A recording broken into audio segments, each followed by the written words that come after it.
In the heart of 15th century France, behind the hymns of victory and the banners of saints, a nobleman built a private empire of suffering. History remembers him as a hero beside Joan of Arc, but in the silence of his fortress, faith rotted into obsession and virtue turned to vice. What began as devotion to God became worship of pain. This is the true descent of Gilles de Rais, the Marshal of France who made his castle a cathedral of torment.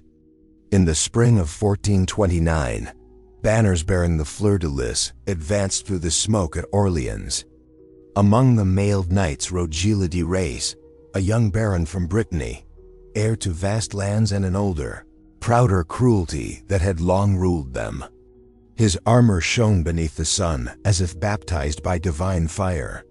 France was dying of war and hunger, yet that day it breathed again. The peasant girl Jeanne d'Arc claimed that heaven guided her, and Gilles became her sword arm, fierce, disciplined, almost reverent in her presence.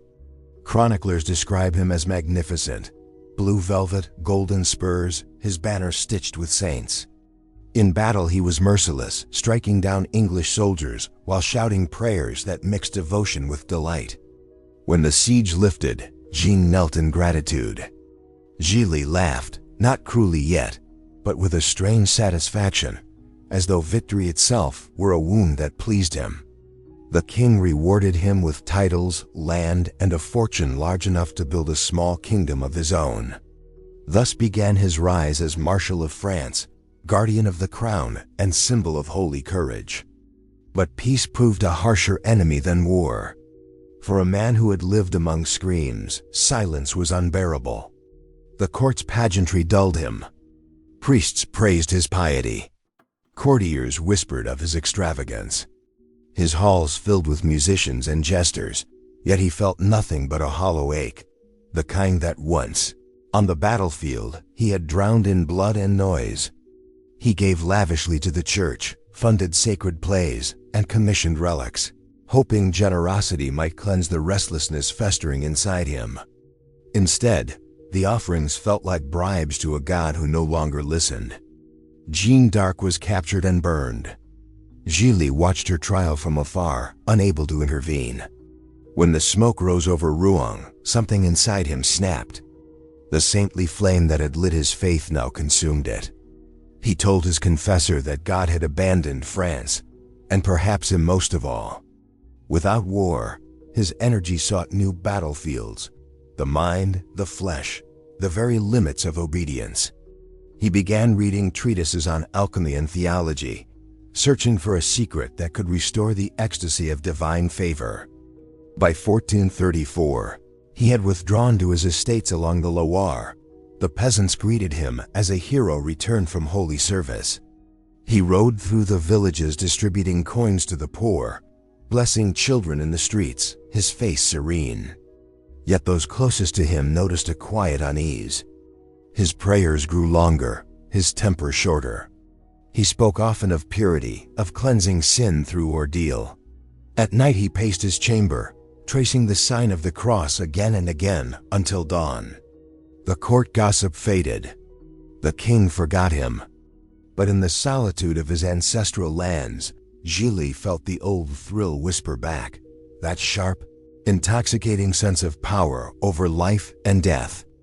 Only this time, there was no enemy, no justification, no holy cause. The need itself became sacred.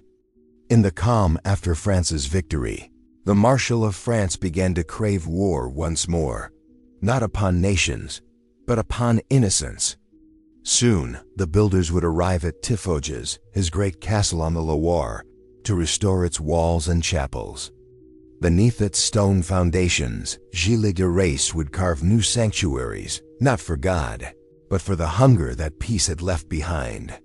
By the summer of 1434, the Loire Valley glimmered with uneasy peace. Harvest smoke drifted above the marshes, and at its center rose Tiffauges, the ancient fortress of the House of Rais, once a defensive outpost. It now stood half in ruin, its towers sagging like tired sentinels after decades of war. Gilles de Rais returned there not as a soldier, but as a master intent on remaking stone into memory. The villagers watched the wagons of masons, sculptors, and priests arrive. They whispered that the marshal would build a shrine worthy of the saints. Few imagined what purpose truly guided his designs. The reconstruction began with the chapel. Gilles ordered marble from Tours, stained glass from Chartres, and a gilded crucifix so bright it blinded in sunlight. He commanded that the choir's voices rise at dawn and dusk, filling the valley with hymns of salvation. To the peasants, it seemed a blessing. To Gilles, it was camouflage. Beneath the scaffolding and prayer, he commissioned architects of secrecy, Italian craftsmen skilled in hidden passages and subterranean vaults. He spoke to them privately, demanding rooms beyond confession, where sound would vanish and air would never betray what transpired within. Each night, he descended into the half-built corridors, carrying a lamp through the damp earth. The smell of mortar mixed with incense. He sketched symbols into the dust, circles, triangles, names of angels half remembered from forbidden texts. His steward, Henriette, once a loyal soldier, followed silently, afraid to ask questions. "The body must kneel to purify the soul," Gilles murmured, tracing the walls with his fingertips. "Stone endures pain better than flesh. That is why God built his kingdom upon it." The renovations drained his fortune, but his extravagance drew admiration. Church dignitaries visited, marveling at his piety. Gilles welcomed them with feasts of silver platters, exotic wine, and choirs of young boys singing sacred verses. Their clear voices delighted him, so pure, so fragile. He called them messengers of heaven and gifted their families with gold. When the guests departed, the castle gates closed like the lid of a tomb. As months passed, Tiffauges transformed. A vast library rose beside the chapel, filled with illuminated manuscripts on theology, demonology, and the occult sciences. Gilles read by candlelight until dawn, his fingers smudged with ink, his lips moving in silent argument with God. He spoke of purity, but dreamt of mastery. The disciplines that once sanctified him, obedience, endurance, faith, now twisted into instruments of control. He told his servants that pain was proof of devotion, that the truest prayer was submission to a higher will, his will. The villagers nicknamed the fortress La Forteresse des Anges, the fortress of angels, believing miracles would spring from its sanctuaries. Children were sent there to sing or serve at Mass. Pilgrims came seeking relics. Yet rumors flickered like candlelight in wind. Workers whispered of muffled cries from the lower vaults, of barrels moved at night, of locks newly fitted to doors that once led nowhere. When questioned, Gilles smiled with weary grace. "Every fortress has its echoes," he said. "Not all are meant for mortal ears." By winter, the castle stood complete, a masterpiece of devotion and dread. Its chapel bells tolled above ground while, below, silence reigned. In those sealed chambers, Gilles de Rais felt the stillness he had longed for since the wars, a silence thick enough to absorb prayer, confession, and soon the first proof of his new faith. In the spring of 1435, the castle of Tiffauges opened its gates for the grandest feast in the Loire. The reconstruction was complete. The chapel consecrated, and Gilles de Rais sought to display his renewed devotion before nobles and clergy alike. Invitations spread through Brittany and Anjou, promising music, miracles, and mercy. Priests called it a celebration of faith. Courtiers called it spectacle. Only Gilles knew it was rehearsal, a ceremony of appearances before the true rituals would begin. By noon, wagons crowded the courtyard, spilling guests dressed in velvet and gold. Musicians played beneath the banners of the Virgin. The scent of roasted swan and honeyed fruit drifted through the air. Gilles appeared radiant in white silk, a jeweled cross gleaming on his chest. He kissed the bishop's ring, then raised a chalice in Joan of Arc's name, his voice trembling with emotion. "To innocence," he proclaimed, "and to the divine grace that sanctifies all creation." Applause thundered. None sensed the irony bleeding through his words. At sunset, the feast turned into a pageant. Choir boys from nearby parishes sang in angelic harmony. Their clear voices echoed through the great hall, rising toward the vaulted ceiling painted with scenes of paradise. Gilles listened with eyes half closed, tears glistening. To his guests he seemed overcome with piety. To himself, he was drowning in a fascination that both shamed and thrilled him. Their purity seemed unbearable, a mirror reflecting everything he had lost. He longed not to destroy it, but to possess it utterly, to make innocence bow before him as victory once had. Wine flowed endlessly. The guests grew merry, oblivious. Servants carried trays of sugared almonds laced with a mild sedative, at Gilles's quiet instruction. The laughter softened. The music blurred into lullaby. One by one, the noblemen retired to their chambers, leaving only Gilles, his closest attendants, and the sleeping choir boys slumped in their seats. The torches burned low. Outside, the chapel bell tolled midnight. Gilles stood, his expression serene.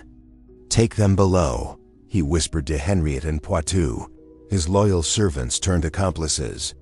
They hesitated, just long enough to remember who he once was, then obeyed. Together, they carried the unconscious children through the hidden corridor behind the chapel stairs, descending into the new vaults carved beneath the altar. The air was cold, the stone wet. There, Gilles knelt as though in prayer. He thanked God for the beauty of creation, for the perfection of youth, and for the power to test both. What happened in those hours would never be fully known. Henriette later swore that prayers mingled with screams, that Gilles alternated between tenderness and frenzy, as though seeking revelation in agony. At dawn, the servants emerged pale and trembling. The guests awoke to find their host already in the chapel, attending Mass, his face tranquil, his voice steady in chant. When the feast ended, no one noticed that 3 choir boys were missing. Gilles assured their companions that he had sent them home early with gifts. Days later, when their parents arrived at the gate in confusion, he donated gold to the parish for their loss and asked the priest to pray for them mysteriously taken. The villagers wept in gratitude. Thus began the legend of the Saint of Tiffauges, a man so devout he gave endlessly to the poor, even as his vaults filled with silence the church could not hear. The castle of Tiffauges grew quieter with every passing season. The laughter of pages and choirs had faded, leaving only the echo of prayers and the faint scratch of quills recording holy studies. Gilles de Rais, once a hero of France, now walked his corridors in candlelight, a shadow chasing visions he could not name. His wealth had withered, his estates were mortgaged, and his once loyal relatives whispered that the Marshal had lost his reason. Yet in his mind burned a single conviction, that heaven owed him a revelation. It was then that Francesco Prelati arrived, an Italian alchemist whose letters spoke of angels, spirits, and the power to transmute mortal despair into gold. He was young, elegant, and spoke Latin with a poet's rhythm. Gilles welcomed him as one welcomes prophecy. "If God hides his secrets," Gilles said during their first meeting, "then I shall find them through science. Faith has failed me. Perhaps knowledge will not." Prelati bowed with a smile. "Then we shall summon the light that dwells between heaven and earth. But light demands a price." Within weeks, the alchemist transformed the castle's library into a laboratory. Silver bowls, astrological charts, and parchment covered with sigils replaced the scriptures. The chapel's incense gave way to the musk of burning herbs and melted wax. Together, they studied grimoires said to call upon Baron, a spirit who could grant wealth beyond measure. Gilles, desperate to restore his former glory, obeyed each ritual as if it were divine command. They began with offerings of incense, relics, and golden chalices. When nothing appeared, Prelati whispered of more sacred fuel. The next night, they used the blood of a dove, then a lamb. Gilles watched the crimson seep into the stone floor, murmuring prayers that sounded more like vows. "All creation is a sacrifice," he said, his voice trembling. "Even God required blood." Prelati's eyes gleamed. "Then give what is most precious. The innocent bring the purest energy." From that moment, their experiments blurred the boundary between faith and frenzy. Gilles built a secret chamber beside the chapel, adorned with symbols of both cross and circle. The walls were painted deep blue, the color of divine night. Prelati claimed it was a portal for spirits, but to Gilles, it became something else, a confessional where sin and salvation could finally meet. Each night, they recited invocations under flickering lamps. Gilles would kneel before the altar, clutching the crucifix, whispering names of saints as though daring them to stop him. When he looked upon the offerings, the animals, then the human victims chosen under vague pretenses of purification, he felt neither horror nor pity, only awe. The cries seemed to harmonize with the chants, forming what he called the music of creation, unmaking itself. Weeks passed. Gold never came. The spirit baron remained silent. Yet Gilles insisted the ritual worked in subtler ways, that the heat of blood purified the soul. Prelati, sensing his madness deepen, played the role of priest and deceiver alike. He promised results after one final sacrifice, a test of absolute faith. One stormy night, when thunder rolled over Tiffauges, the final ritual began. The chamber filled with smoke and screams. Gilles believed he saw an angel of fire rise from the altar, its wings dripping light. He fell to his knees, sobbing, "At last the sign." But when dawn came, only ash remained, and the smell of something human burned away. When the rituals of gold failed, Gilles de Rais turned his hunger toward heaven once more. He claimed he had sinned not against God, but because he had not understood him deeply enough. His servants whispered that he prayed for hours, that he kissed the altar until his lips bled. But faith, to Gilles, was no longer about salvation. It was about power, the power to command divinity itself. Thus rose the Chapel of St. Mary's Tears, built within the deepest wing of Tiffauges. Gilles told the masons it was to honor the Virgin, yet he designed every inch himself. The walls were painted in blue and crimson, the ceiling covered with golden stars. But beneath its beauty, he ordered hidden drains in the stone floors and chains disguised as candle holders. The marble altar was hollowed, large enough for a body to rest upon. He called it a sanctuary for purification. Each night, he walked there with only two men, Poitou and Henriette, his loyal servants since his days of war. They had once carried his banners across battlefields. Now they carried the tools of his private salvation, ropes, knives, and silver basins. They did not understand. They did not question. They obeyed. The rituals began with hymns. Gilles would chant psalms in Latin, his voice trembling between prayer and frenzy. He told his servants that sin must be burned away through suffering, that the Virgin's tears would cleanse those touched by pain. Sometimes he wept as he prayed, begging forgiveness for what he was about to do. Yet when the candles dimmed and the cries began, his tears vanished. Poitou said later that the Marshal's face seemed divided, half saint, half beast. He would stare upward, eyes wide as if watching some unseen messenger descend. Then he would turn to the altar, whispering, "Beauty must bleed to be worthy." The victims, chosen from the villages under promises of charity, food, or service, were never seen again. The castle servants avoided the chapel, crossing themselves whenever its doors creaked open. Gilles' obsession grew so consuming that even Prelati, the alchemist, avoided the rituals, claiming that the Marshal's faith had turned into something darker than any devil I could summon.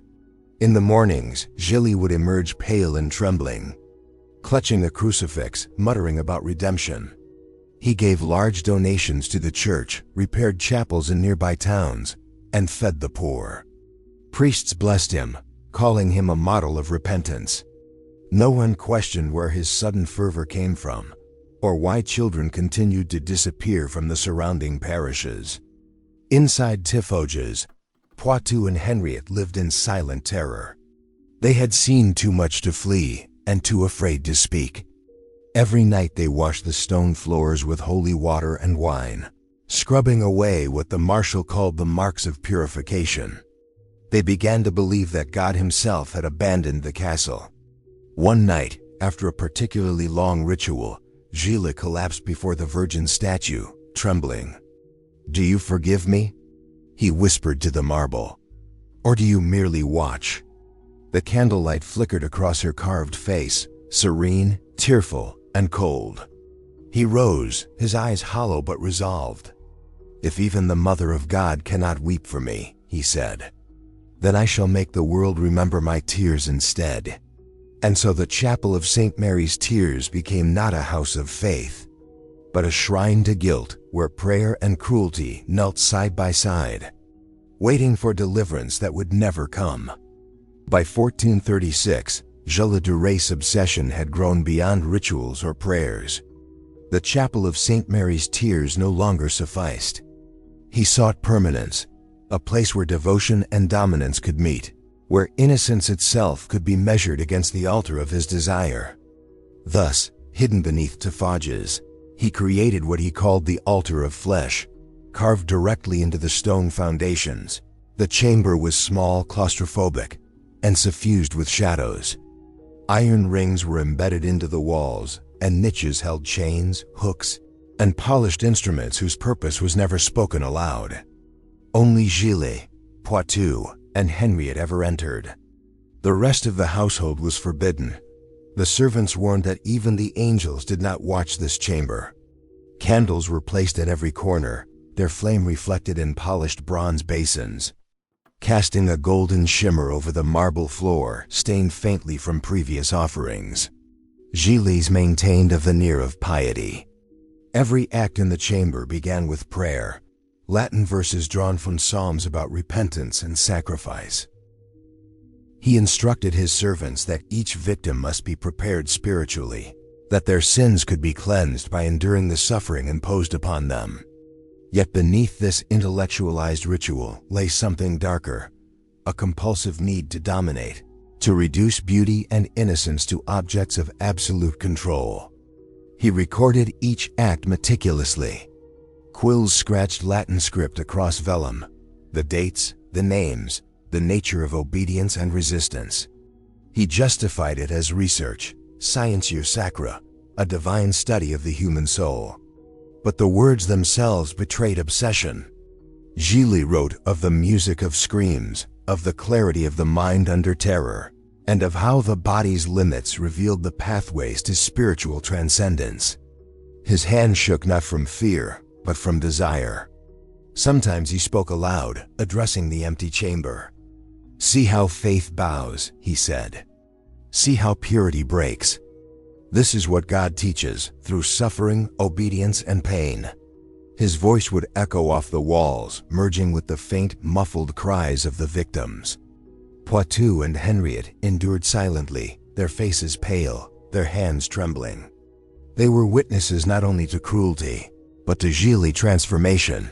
The Marshal of France, who once fought enemies with honor, now fought humanity itself. The chamber became both sanctuary and laboratory. Gilles experimented with psychological torment, observing how fear could bend the mind, how shame could silence rebellion, how hope could amplify despair. Each night, he performed the same ritual: prayer, observation, recording, and release. Though he never allowed his victims to leave alive, he sometimes granted them small tokens of mercy, a whispered word, a blessing which he claimed balanced the scales of divine judgment. Outside, the world saw only a pious Lord. He attended Mass, gave alms, repaired churches, and fed the poor. But beneath the vaulted ceilings of Tiffauges, Gilles de Rais presided over a kingdom where the flesh itself became scripture, a holy text written in screams, chains, and the quiet resignation of innocence. In time, even prelati dared not enter, "You no longer summon angels," he warned. "You summon only yourself." Gilles did not reply. He was already beyond instruction. The altar of flesh was not a chamber for redemption. It was a monument to his obsession, a mirror of his soul, and a proof that devotion, twisted, could become unspeakable cruelty. By 1437, a chilling silence began to settle over the streets of Nantes. Children who once sang at church, ran through market squares, or begged at the cathedral gates, began to vanish without explanation. The town whispered in fear, speaking of shadows in the night, of empty beds, of laughter that never returned. Mothers wept in secret. Fathers gripped their tools and swords in helpless fury. Yet the castle of Tiffauges remained untouched by suspicion, its lord continuing his public displays of charity and devotion. Gilles de Rais understood the effect of fear. It was a tool, precise and silent. He gave gold to the families of the missing, attended Mass more fervently than ever, and funded orphanages and hospitals. Priests praised his piety, nobles toasted his generosity, and the common people believed in his saintliness. And yet, beneath the stone floors of Tiffauges, his secret continued. Victims taken under pretense, never to return. Beggar children disappeared first, easily overlooked by society. Choir boys followed, their clear voices silenced before their lessons were complete. Even sons of minor nobles, entrusted to the castle for education or service, vanished under the cover of night. Those few who witnessed the marshal's servants carrying children into the vaults spoke only in whispers, fearful of invoking the wrath of a man so wealthy and revered. Gilles' methods were meticulous. Each disappearance was calculated, deliberate. He left no trail beyond the natural fear of the town. And when suspicion arose, he countered it with generosity.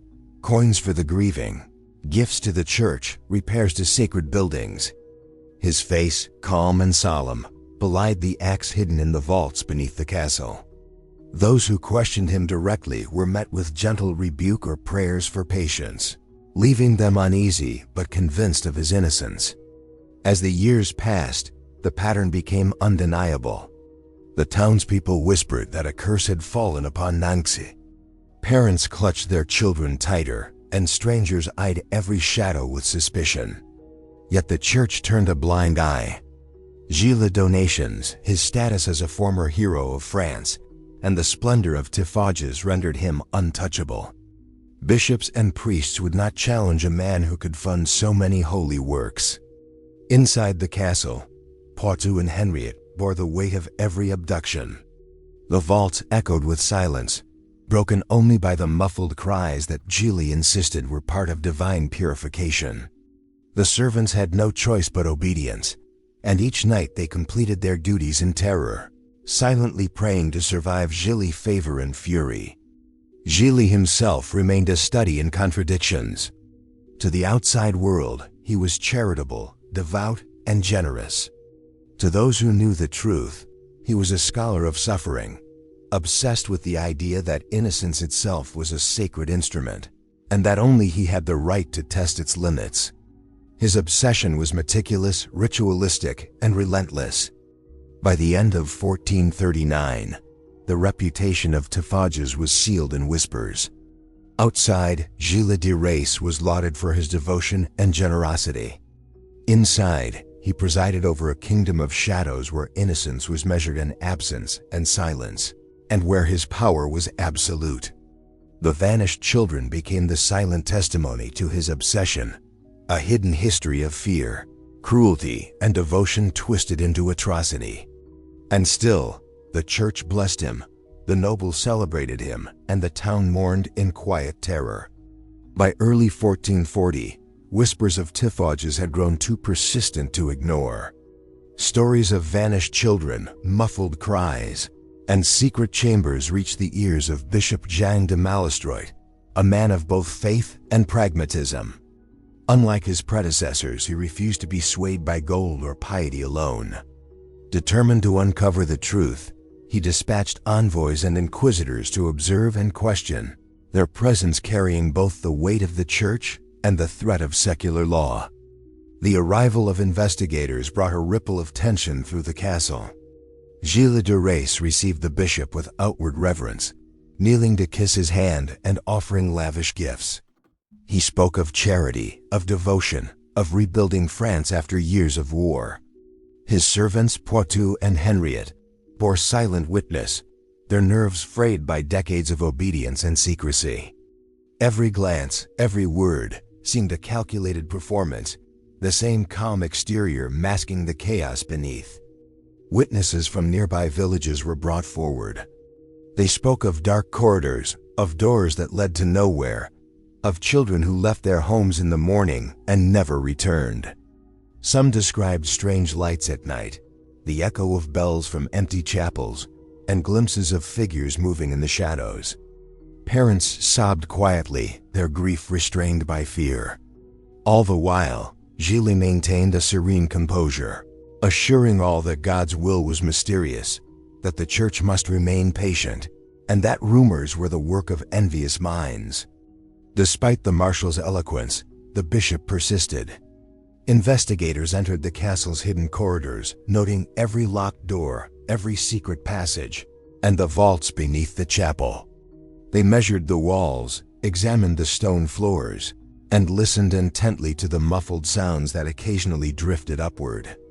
Gilles, still outwardly cooperative, arranged private audiences with the bishop, praising him as a man of wisdom and declaring his innocence. Yet even in these moments, his hands trembled slightly, his eyes flickering toward the chapel stairs, as if anticipating what the church might soon discover. The investigation escalated when workers began reporting unusual finds, fragments of bones, discarded toys, and locks that had never been installed in visible doors. Gilles laughed lightly, dismissing the discoveries as relics of a long-forgotten past, claiming the castle had always been full of history and mystery. But Malestroit's eyes narrowed. The bishop ordered the chapel floor to be examined. Stones were removed carefully, one by one, revealing what no one had expected, a hidden crypt beneath the altar. The scent of decay, the faint echo of lost voices, and the discovery of small, buried remains confirmed the town's worst fears. Witnesses were called forward to testify, and the evidence became undeniable. Gilles de Rais, the hero of Orleans, the Marshal of France, was confronted with the horror he had carefully hidden for years. The bishop's face remained grave as he pronounced that the acts, committed within the castle walls, were contrary to both divine and human law. Gilles denied everything at first, maintaining the guise of a devout servant of God. But as the bodies were catalogued and witnesses' accounts grew, cracks appeared in his composure. The fortress of piety he had built was crumbling, and the church, once silent before his wealth, now bore witness to the abyss that had festered under Tiffauges. Thus began the process that would lead to Gilles de Rais' final reckoning, an inquisition that unmasked the Marshal not as saint, not as hero, but as a man who had twisted devotion into unspeakable cruelty. The weight of truth descended upon Tiffauges as Poitou and Henriette were brought before Bishop Jean de Malestroit and his inquisitors. Years of silent obedience had broken their spirits, and now, under questioning, the walls of fear and loyalty they had built began to crumble. The two men, once loyal soldiers of a noble house, faced a moral chasm that threatened to consume them entirely. Poitou was the first to speak. His voice trembled, a low and hesitant murmur that gained strength with each question. He described the vaulted chambers beneath the chapel, the iron rings embedded in the walls, and the hidden staircases that led to rooms the villagers had only whispered about.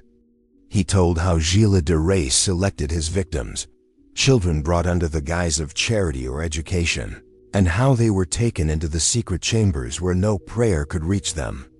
Henriette followed, recounting the rituals with a mixture of shame and horror. He spoke of Gilles' meticulous obsession, the Latin prayers recited before and after each act, the documentation of suffering in quills and ink, the belief that torment purified the soul. He described the Marshal's duality, the serene, charitable noble in public contrasted with the calculating, cruel presence behind closed doors. The servants' testimonies were punctuated with silence, long pauses where memory itself seemed unbearable, yet they persisted, compelled by conscience and the demands of justice. Both men revealed the progression of atrocities. They spoke of the first disappearances, initially rationalized as divine or judicial necessity, and the slow, deliberate escalation into systematic cruelty. Choir boys, beggars, and even the sons of minor nobles had been drawn into Gilles' obsession. They described the altar of flesh, the chapel of St. Mary's Tears, and the rituals that merged devotion with pain, faith with sadism. The inquisitors listened in grim silence, taking careful notes, ensuring every detail would be preserved for the trial to come. The confessions carried weight not only because of what they revealed, but because of who spoke them. These men had served Gilles for years, obeying his commands without question. Their words, now forced into light, demonstrated that the Marshal's crimes were neither sudden nor isolated. They were deliberate, ritualized, and carefully concealed. Each revelation made the magnitude of the horror more palpable, transforming whispered fears into undeniable history. As the servants spoke, Gilles de Rais sat in the courtroom, his composure beginning to fray. He had commanded silence for years, relying on fear and wealth to shield him from scrutiny. Now, the very witnesses who had once enforced his will testified to the depths of his depravity. He attempted to interject at times, invoking God, pleading loyalty, or claiming misunderstanding. But the inquisitors allowed no interruptions. The servants' voices carried the authority of truth. By the end of the confessions, the bishop and his court understood fully the scale of Gilles' crimes.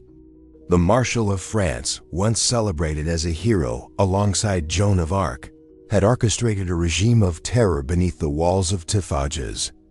The bodies buried beneath the chapel, the vanished children of Nantes, and the meticulously recorded acts of cruelty all formed a tapestry of horror that would stand as one of the darkest chapters in medieval history. Poitou and Henriette, though broken in spirit, had done what centuries of fear could not. They bore witness. Their confessions became the cornerstone of the case against Gilles de Rais, ensuring that his crimes could no longer be concealed behind wealth, piety, or legend. In their words lay both the weight of betrayal and the faint hope of justice for the countless innocent lives lost. In the spring of 1440, Gilles de Rais stood before the court of Nantes, a man whose reputation had crumbled beneath the weight of his own sins. The chamber was crowded with judges, clerics, townspeople, and scribes, all bearing witness to the extraordinary trial of a former Marshal of France. The air was thick with anticipation and dread. The once celebrated hero was now an accused monster, his deeds laid bare for all to see. The proceedings began with careful readings of the servants' confessions. Poitou and Henriette recounted the abductions, the rituals, and the hidden chambers beneath Tiffauges. The witnesses' words, delivered with trembling voices, painted a picture of systematic cruelty, meticulous planning, and ritualized violence. The court listened in silence, occasionally recoiling at the unimaginable acts described. Gilles, seated at the defendant's bench, maintained an uneasy composure, though the flicker of candlelight revealed a pallor that betrayed inner turmoil. When called to speak, Gilles began by pleading for mercy, invoking his service to France, his valor at Orleans, and his past loyalty to the crown. His words were measured, his voice calm yet edged with desperation. He acknowledged that errors had been made, that his actions may have offended both God and man, yet he framed them as lapses in judgment rather than premeditated evil. The judges, both secular and ecclesiastical, remained impassive. Their eyes, trained in discernment and law, saw through the carefully constructed veil. As questioning intensified, Gilles' composure fractured. The record of his meticulous rituals, the victim's silent testimony through Poitou and Henriette, and the evidence of bodies discovered beneath the chapel floor pressed upon him like a relentless tide. He began to sob quietly, then loudly, shaking in his seat. "I was tempted," he admitted, voice breaking.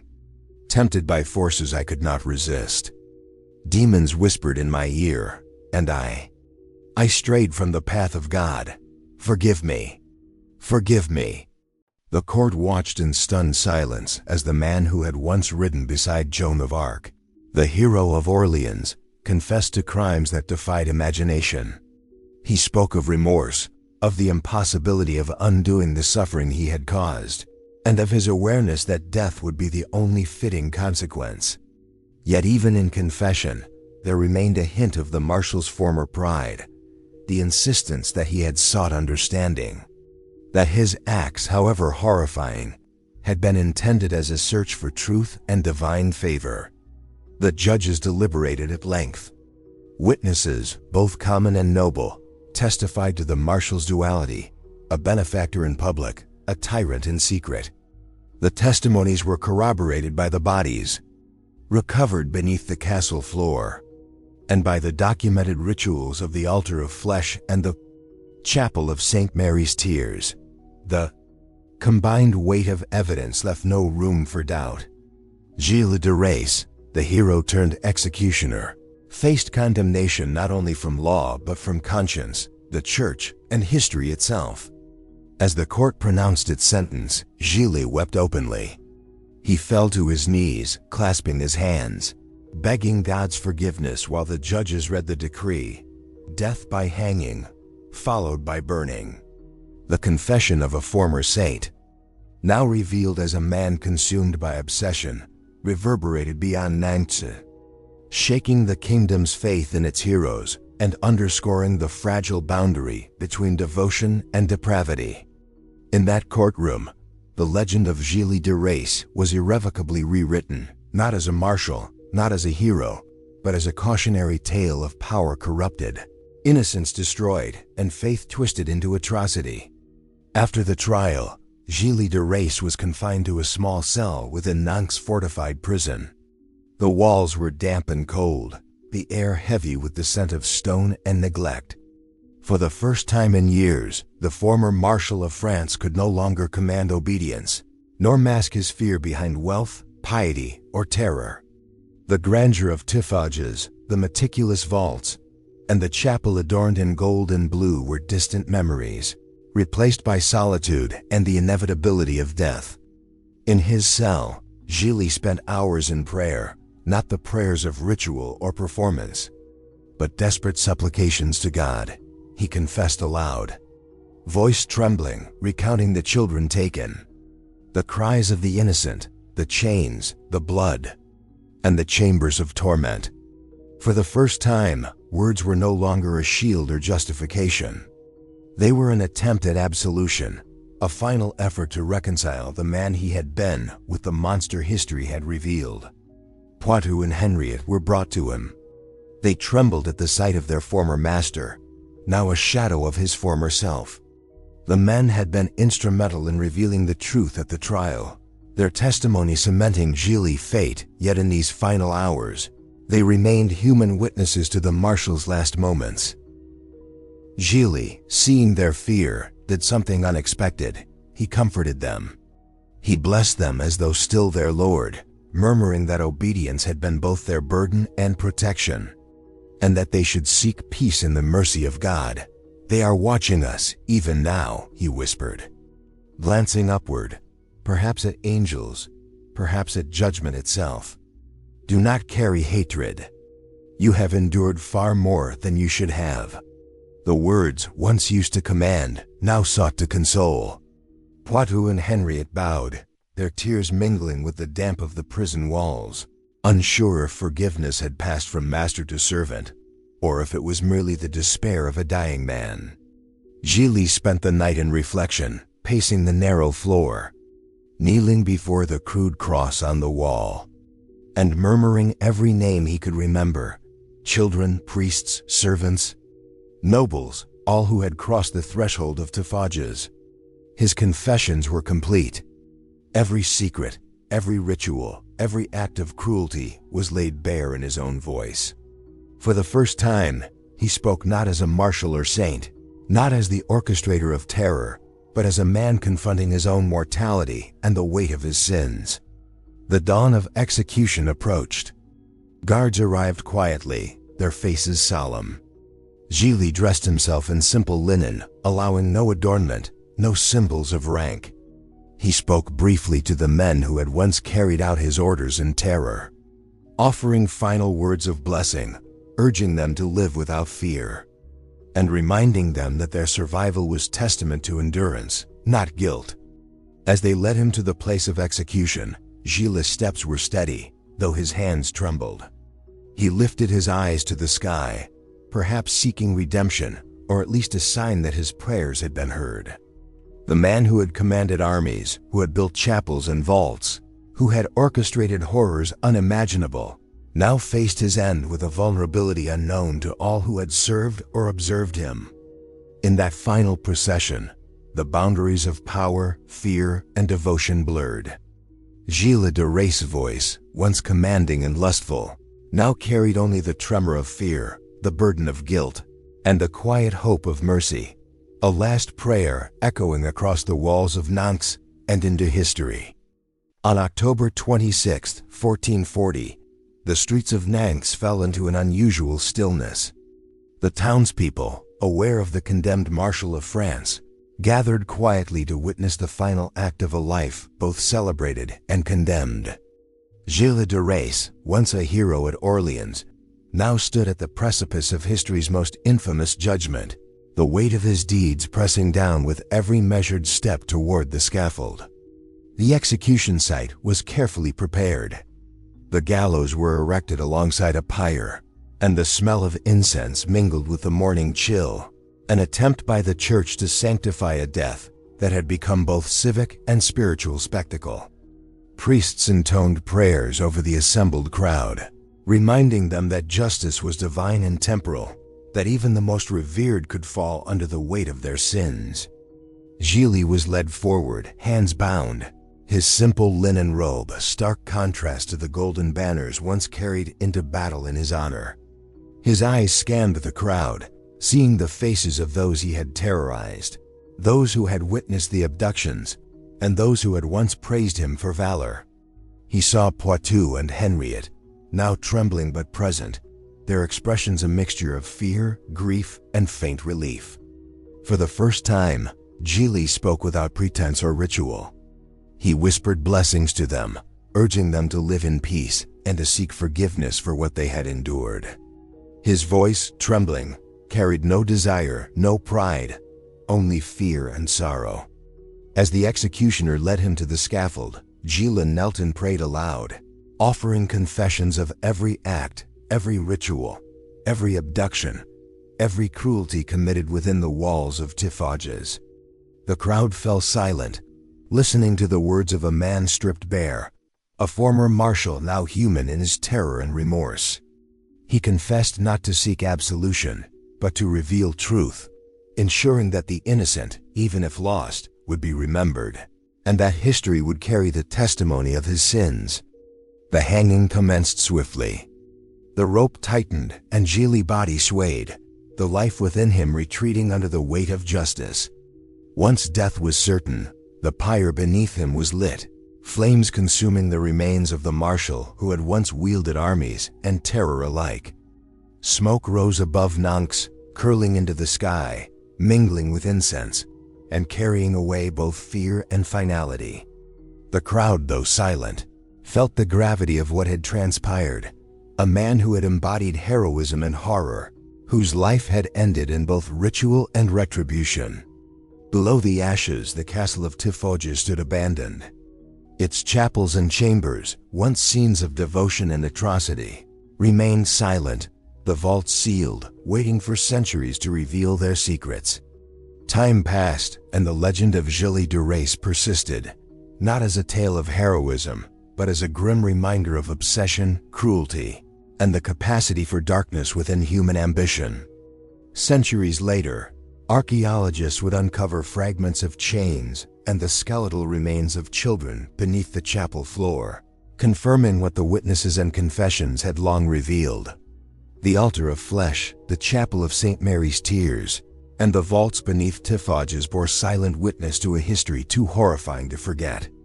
The fire at Nantes had ended his life, but it could not erase the record of terror, nor the lessons of vigilance and morality that history demanded.